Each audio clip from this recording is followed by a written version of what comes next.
Yaralar dip bir Nur Muhammed Galip Halifa'nın aydınma da şol yaralar diýen aydın halkaydın dip aýtyp ýörellerim bar onu. Ýöne halkaydın däl.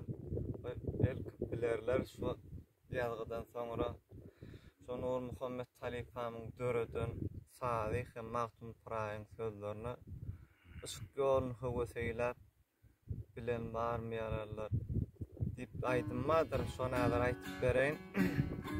Nur Muhammed Halifa'nın bir ýatlak geçen şularlar. Han yer waka.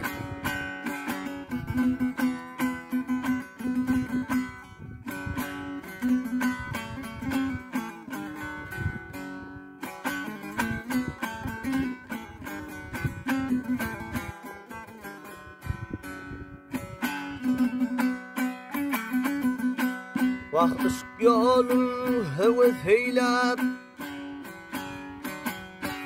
Ay ışık yolun höwüseýläp Vaq gelin barmy yaralar Ay gelin barmy yaralar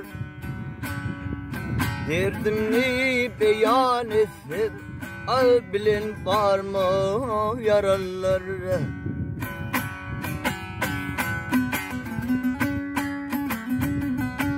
Ay ışık duş olsa bir merde Tav olur döner gerde Tav olur döner gerde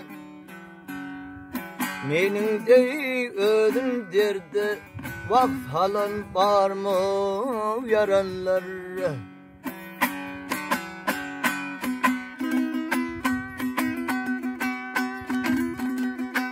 Ay tab etmeyen zulümü bardı halim ölümü Ay bardı halim ey ölümü Yığlamayan günümü Vah gülün barmy yaralar